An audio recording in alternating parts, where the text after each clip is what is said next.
All right, hour number 2. We're going to get back to the people. Dan Campbell's presser is complete. David, did he really say he doesn't regret a single fourth down decision this year? Yeah, I believe that's exactly what he said. Jesus, Mary and Joseph.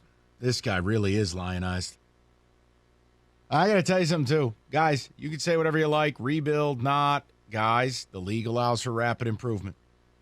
I don't want to hear about it. You think you got less talent than the Giants, less talent than the Jets? Stop. This guy's been here now for, 17, 21, 22 games. Guy's got a 21% win percentage.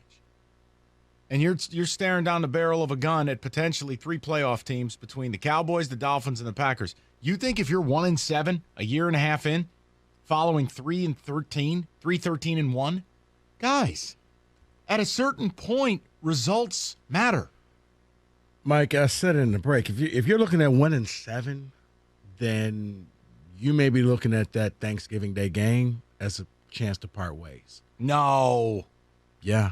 With Aaron Glenn, maybe. No. If you're going into the Thanksgiving Day game and you're just sitting there with 2 or 3 wins and Buffalo embarrasses you. Hold on. What's the schedule pre-Thanksgiving?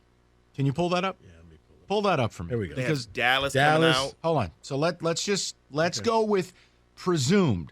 Like, I know Pro Football Focus does a wins above expected or below. It's like, here's what you should win, here's what you did or didn't. And coaches with a negative quotient or a quotient right around 0 end up usually losing their job. So give it to me. So Cowboys, let's assume they will not be favored. They will lose that game. Okay. Miami at home. I am going to assume either Tua or Bridgewater's the quarterback. If it's Skylar Thompson, it's a different conversation. But let's assume that would bring them to 1-6. Green Bay at home. That would be 1-7. At Chicago. I am giving them a win just to be nice. 2-7. And here's the deal breaker game. At New York for the Giants. They could beat us. Okay, David, I'm going to ask you because I'm asking the wrong person. The 4-1 Giants. We don't ever beat the Lions. Yeah, but a team that can't stop the run, the Detroit Lions. You got Saquon Barkley, who wants a contract. Yeah. All right, fine. 2-8. You win. And now you go into Buffalo. That's 2-9. So 2-9 and 3-13-1 is 5-22-1. So that's, you know what? I'd like to retract what I said, that if they go into that game 2-9, Rico has every right to say, you know what? It wouldn't be beyond the pale. I don't think they'll do it. I don't think it's a real convo in Allen Park. They've made coaching changes after that Thanksgiving Day game. Yeah, because you got mini bye. You got 10 days. Yep. But you know what? You got to, at a certain point, results matter. Golly. Because the only thing that's going to happen is, okay, so you go on a roll for the end of the season. Are you going to? That was the whole thing last year. Remember, his final couple of games, 3 out of 4 games, look at how well they played. They beat the Cardinals. They beat the Packers. You also got bombed by the Broncos. You got bombed by the Seahawks. But, it's progress. And people took that progress and said it would carry over into the next year. Well, here we are in the next year. I don't know if you give him a chance to try to perpetrate that fraud again. Go to Joe, 97.1. What's up, Joe? What's going on, Mikey? How are you, brother? Good. So let me tell you something. I was at that football game yesterday. And let me tell you, there were a lot of people there in Honolulu Blue. I was pumped to see all those Lions fans. And we had to sit there and watch Dan Campbell just make a fool out of himself all game long. And then the kicker, at the very end, Kenny's nightmare scenario happened. On the Jumbotron, they showed Matt Patricia, your favorite, Mikey, Joe Judge, and Bill Belichick all chumming it up. Yeah. And it just made me sick. I was disgusted. All slapping each other's backs. Yep. All right, I'm going to hang up and listen. Have a good day, guys. Joe, appreciate it. I'm sorry you wasted the money to do it. Hopefully at least you grabbed a nice dinner in Boston. It is a nightmare. Matt Patricia was a complete fraud, and he was an absolute jerk in his time in Detroit. Treated players poorly. He was a complete con artist, and a guy rightfully was let go. And yet, that guy still exacted a bit of revenge upon us. Oh, and by the way, you're still paying a majority of his salary. That's why the Patriots haven't named him an offensive coordinator or defensive coordinator, because if you do, you'd have to pay him. Mm-hmm. It was a sweet, subtle revenge, too. Didn't have to do too much. Didn't have to go out there and bomb. It wasn't like, what you saw with the Bills and the Steelers. Bailey Zappi. Bailey, just dink, dunk, do whatever. Don't do anything stupid because the Lions will. Because Dan Campbell will. Right. Bruce, 97.1. What's up, Bruce? Hey, good afternoon. Let me give you one. Let's cheer up. Okay. There you go.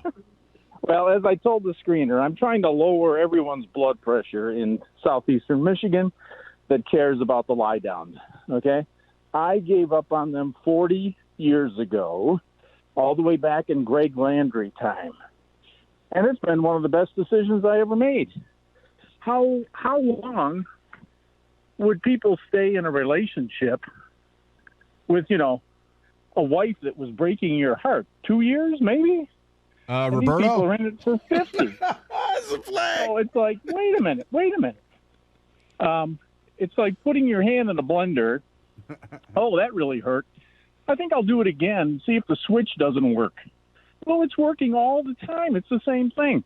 So, frankly, when I listen to you guys, I'm outside doing yard work, so I heard a lot of the shows today. Everybody's crying and crying. It's the same thing. Give up. Pick a new team. Enjoy yourself. That's not an option. Football, no, I know, but Bruce, that's not really an option when you think about it. Like, look, I know people have changed teams, right? Rico changed his team, or David changed his team.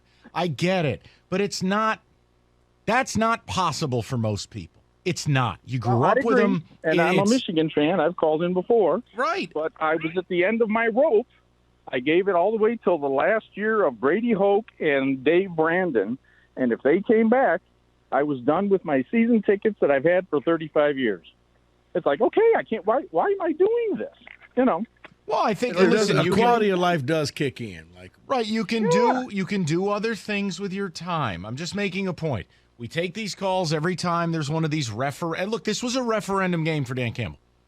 We talked about it Friday. We didn't wait for the disaster to label it a referendum. Had they gone there and won, it's a totally different conversation. But that not only did they go there and lose, not only did they go there and lose badly, he also played a huge role in that loss with another one of these cockamamie decisions on fourth down.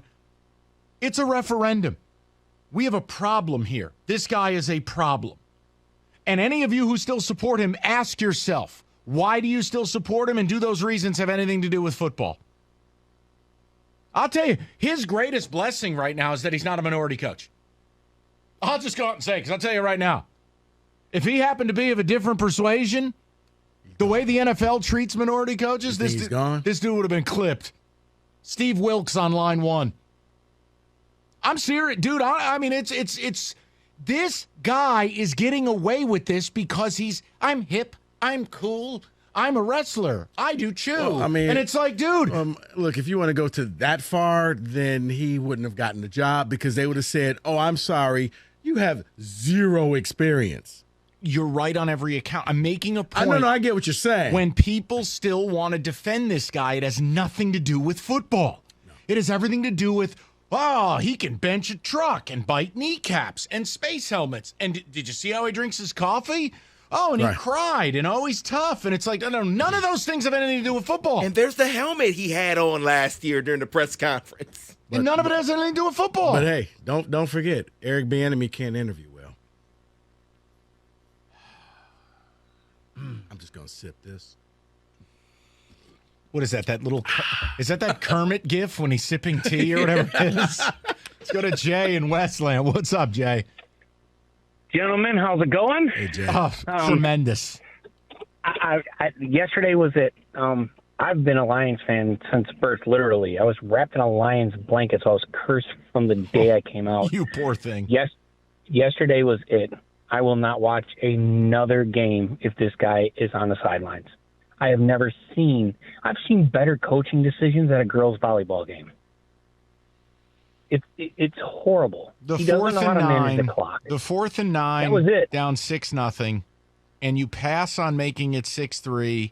Your defense was playing well. It's just And you I've just had enough. signed a kicker. Right. If you don't trust them, that was it.